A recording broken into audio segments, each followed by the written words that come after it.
Hey there. For this video I just made a little steampunk house out of cardboard and bits off a plastic toy that I'd painted. It turned out really nice. I'm very happy with it. It looks more complicated than it is, and it's just a really unique piece. It's more like an art piece than a diorama to me. But I really love this style and I hope you like it too, and I hope you get something from this video. I found this toy in a charity store and I really like there's claw hands for it, and I thought they'd make terrific legs for a steampunk house. I was initially going to use steel knitting needles for making legs, but I found these and I thought they'd be a really nice way to do it without any of the actual work. So I just decided to place them how far apart I need them, deciding how big I want to actually make this house. And I gave them a quick spray and put just a little bit of a skewer in between to help choose the size. And this is how big I'm making it, which is roughly a 1/32 scale. I just drew up some windows matching on front, back and sides for sizing. Of course all the doors are the same size, and the windows, they are different sizes, but I'm using templates and drawing them in. So they just, it has a little bit of variety. I like to take the bits of cardboard and shuffle them around so I can decide how I want the layout to be once I've actually got it all up and going.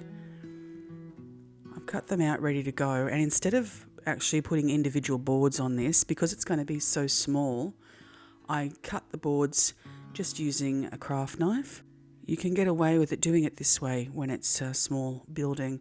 You can see the corrugations running down there, and it can be tricky to spot them. So if you just mark the little valley of each one, then when you go to line it up with a ruler and cut it, you can see where your guideline is going to be. It makes it easier than cutting through the wrong spot and getting off track with it, because you actually want it to cut through in that little valley, so you get a nice break where you can make the board. I just very carefully cut through, have them as evenly as possible, and then I'm just going to run a toothpick. You could use a pencil or something, just slightly pointed, and this just makes the gap between the boards. This is a very quick way to do it, but you can't get away with it on big buildings. I mean, all cardboard is different, but it will weaken the structure. So it's best to avoid doing this on large projects. But for something as small as this, it's very quick and easy, which is the way I like it. Cutting corners for days. You can see how it's curving like that because it's lost its strength, because I've cut through the corrugations. And so I strengthen my my buildings internally with just, popsicle sticks and that sort of thing, and place them where I know it's going to give it some strength. Because, later down the track, I don't want it to start warping, and it will while you're building it. It'll be problematic if you don't give it a little bit of strength. I've just hot glued it together as neatly as possible. Hot glue is fantastic for strengthening buildings too. And a bit of tissue box cardboard just for the roof. I don't want it to be too bulky because I want to put shingles on it later. But first I'm going to put a couple of little windows in the top, like attic windows. I just used a single piece that I cut out like this, and I just scored either side at the back so I could bend it round after I cut the boards into it, just to make it quick and easy. I used the first one as a template because it worked. You can see where I've cut the back there, just scoring it so I can bend it, instead of having to make separate pieces and glue them together and all that mucking around. Quick and easy.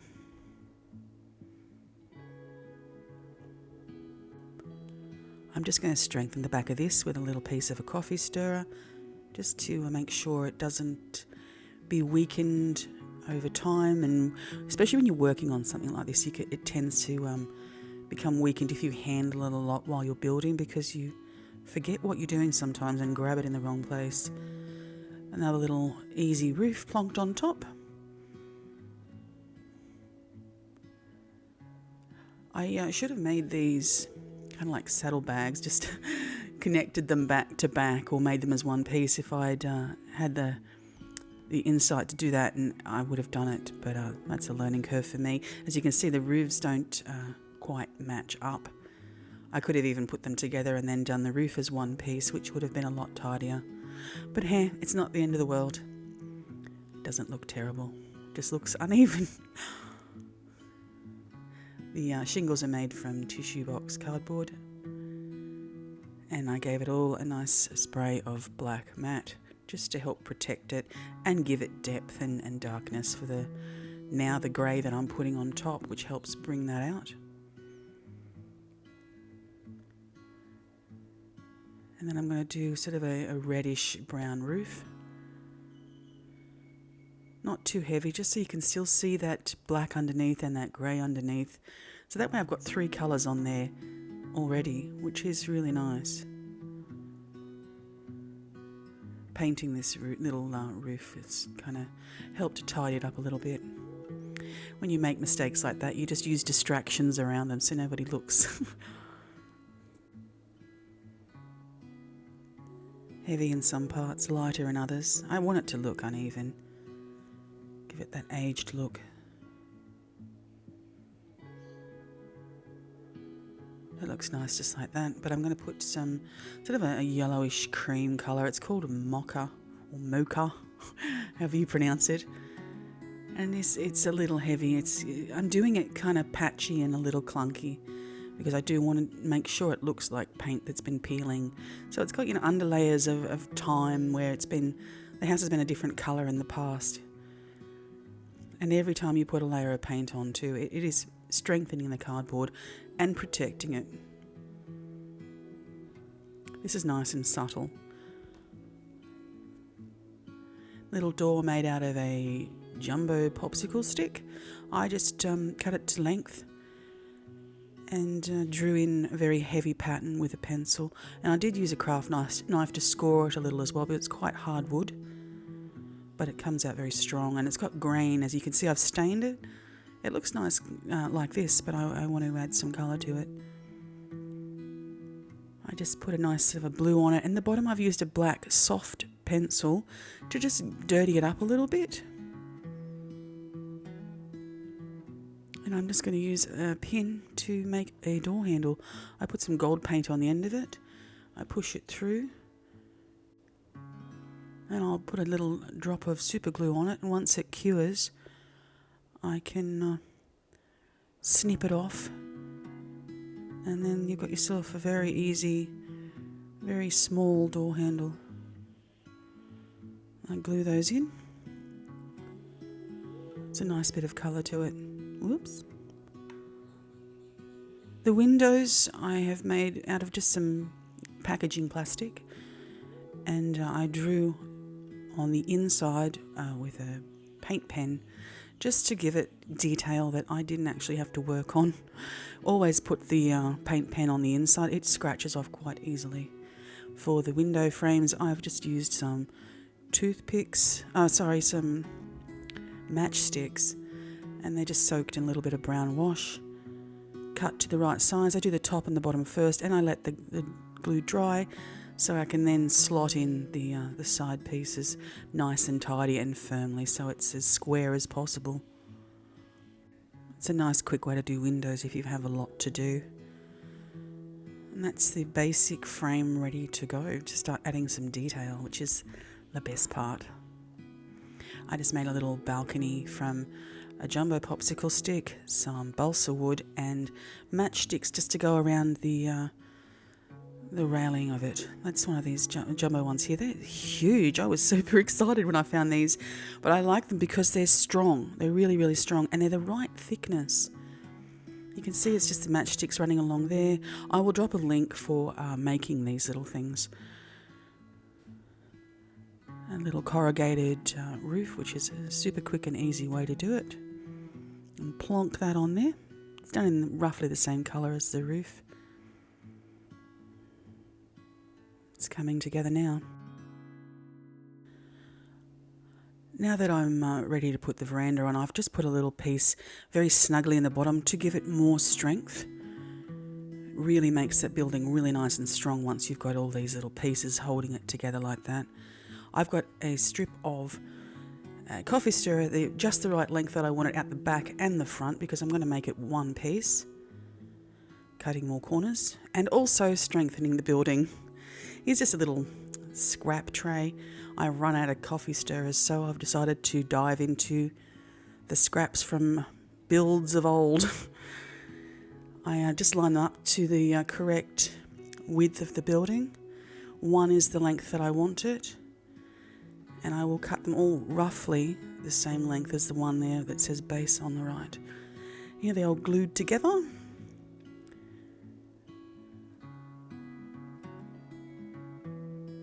It's nice and uneven. I want them to look like they've come a little out of place.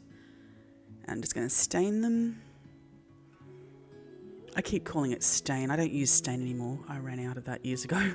It's just a brownish wash of acrylic paint with water.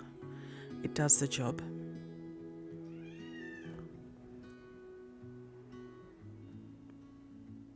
It's a quick and easy way to do things. You get to see that green come out. It looks nice. While it's still wet, I'm just going to weigh it down a little bit. You can see it's got a little bit of spring.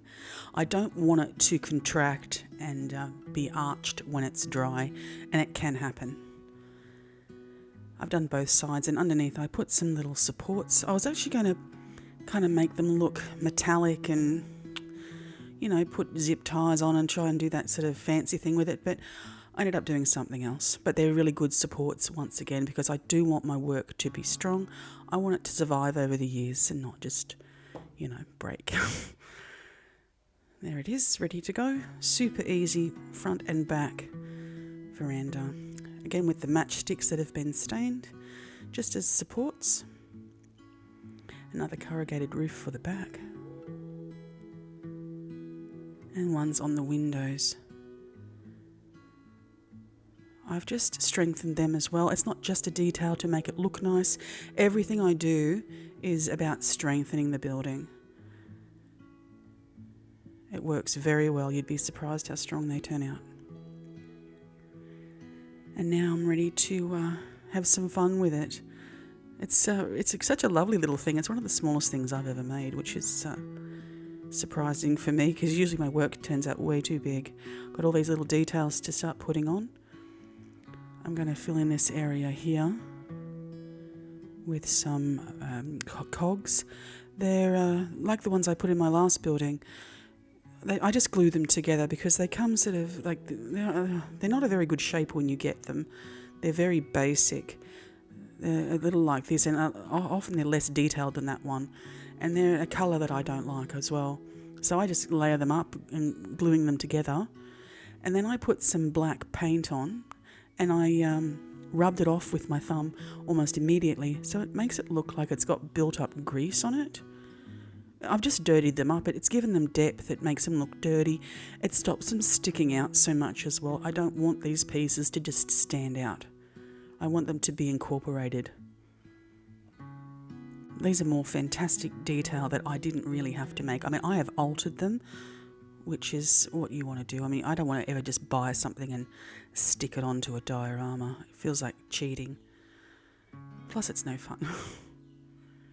They look nice. They're a little bit big, but I don't mind. I'll decide how I want to place them. I glue most things off camera so I can do it without having problems, because I end up running into problems when I'm trying to do things so close to a camera. But they look nice. I like them a lot. And I like this little thing too. It's just a couple of beads stuck on the top of a toothpick. I've put a bit of gold paint on the end of the toothpick as well, just so it all blends together. And it's just a nice little, I don't know, not a weather vane, but it's something, you know, maybe it's for a lightning rod. There you go. These more plastic bits that came off that toy that I've sprayed black, and the legs are going to be painted up with them as well. And just random bits of black stuff. I mean, they weren't black before I sprayed them. They're just lids and what have you. Things that I may be able to use. This is one of the legs painted. It doesn't look too bad. It's just a rose gold gold and silver. It looks far nicer than I thought it would. Better than that green it came in, the white. And it actually almost looks like metal, which is nice. This little piece, I wasn't sure if I was going to put it on or not, but I did. I just roughly painted it up. Everything I do is, you can see it's got the very dark base, and then I kind of roughly paint on top. I don't want everything to look new. Everything starts to look out of place when you try to make it look too perfect. It very much suits my haphazard, lazy style. I did do 2 or 3 coats of paint on these though, but not neatly, because it would have been starting to build up and actually bulking out the objects I painted. This was just the battery cover.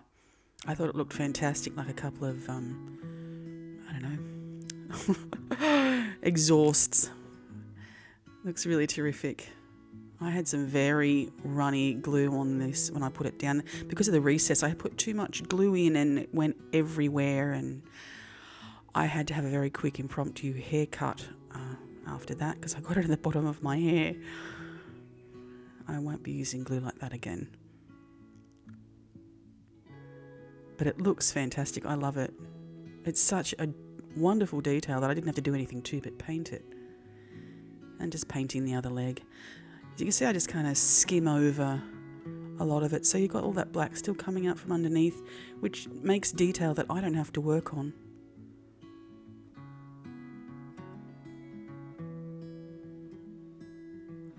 You can see I had to do more than one coat there with that. It was quite thin. The enormous brush I'm using. It was really nice doing this because I got to see it all come together very quickly when I started applying paint to these really detailed pieces that I didn't have to do anything to. Though I did actually put some super glue on the base of each claw to stop the foot moving. I've sprayed my skewer black as well. They look really nice. I was actually worried that the house wouldn't stand, but it actually stands very, very well. It's really surprising. I was going to leave it like this. I ended up just painting it silver, and then when I put the house on, I realised it looked so empty underneath and really strange. That single bar running across, it made no sense at all. I mean, the detail of the feet was not enough to compensate for the empty void on the underside. So I got some of those plastic bits and put gold on them, and some more of those little beads that would actually fit along the skewer. Anything that could fit on the skewer that was circular, really. I realised it was just so empty without it. So these little wooden... I don't even know what these are, I'm sorry, but you get them at craft stores. And I chose anyone that had a hole in it, and there's only 2 of them, but it was enough.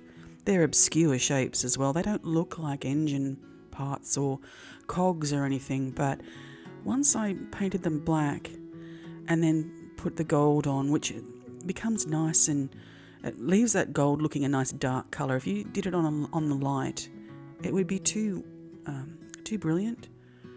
But it gives this subdued sort of gold. It's almost like a nice polished bronze. And it makes them look like working engine parts.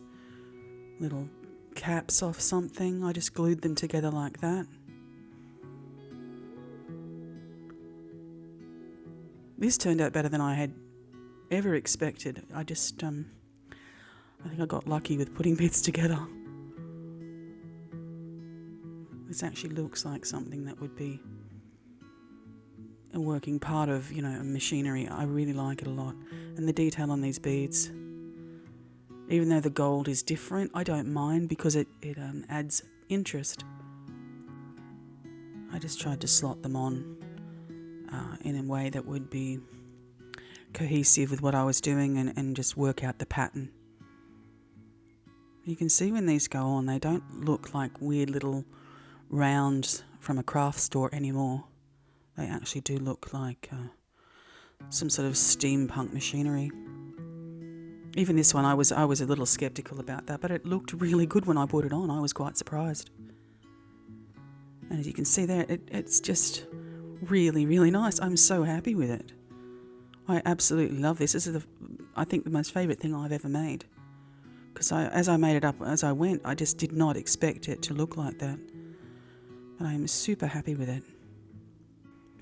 And now it's time to put some firepower on the house. I saw these and I thought, yeah, I've got to use them. Why not? They're a hideous green, but not for long. I just gave them another spray of the black. And remember, when you're spraying plastic, to use a spray that will work on plastic or metal. Otherwise, you will never get it dry. Roughly coated with the gold, leaving lots of that black underneath as shadow and detail to do its own thing without me interfering. I did a couple of light coats on this one. I hardly had to do anything to this, which was fantastic. Beautifully detailed. You don't notice the detail until you actually get the black and the gold on there. I put a little green on, a little silver, kind of like fell cannons. I don't mind it at all. And to decide where to put them, I'm not worried about it being off balance because it stands so well. But I wasn't sure where to put them. I decided to put them up higher just to balance the actual overall look of the work out. And hold my breath as I had to make holes in it. Oh, I hated doing this. Really hated doing it. It was like cutting off a limb, just damaging what I'd created, but it had to be done. Unfortunately, I couldn't get those little cogs off the cannons, so I just inserted them. But in the end, it'll make it stronger anyway. Oh, it's painful just to watch it. It felt terrible having to do that. But I'm so glad I did. It looks terrific. I really like them a lot. They're a very interesting detail. Now it's ready to glue together, which was no easy feat because it's got to be the right kind of glue and the right thickness of glue. I had to play around with it a little bit to get it on there. But it's very stable and it looks really terrific. I love it. I just put another there's a steam pipe in there, a chimney made out of a nozzle of a can of expanding foam. I just make the hole, put a skewer up inside the actual little pipe, and then I glue it in like that. It's so easy. Another detail that I didn't have to do much of anything to it. I love it. I really, really do. And this little piece here, I put it under the back veranda. I was really weighing up if it was overkill putting this on or not. But I decided to put another bit of a skewer in between. I painted it gold and attached a couple of beads because there was something very oddly empty about that space as well. So I glued that in like that, nice and firmly. And then I attached it to the underside once it was really nice and cured and ready to go.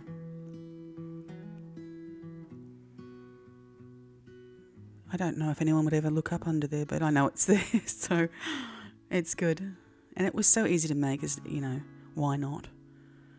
As you can see underneath, it looks fantastic under there. I really, really like it a lot.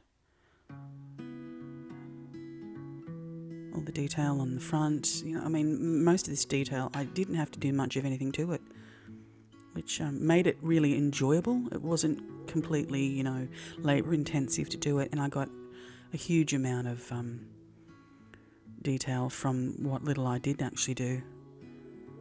I'm going to plonk a little XPS foam barrel on the back just because it looked a little empty and I had it laying around, so I thought, why not? It's cute. And this is it, complete. I'm so happy. I know I keep saying I'm happy with how it came out, but it was just so surprising to me that it came out so much better than I actually thought it would. And I'm going to keep doing some videos on this style of building because this is a new thing to me and I am just absolutely really enjoying it. I hope you enjoyed it too, and I hope to see you next time.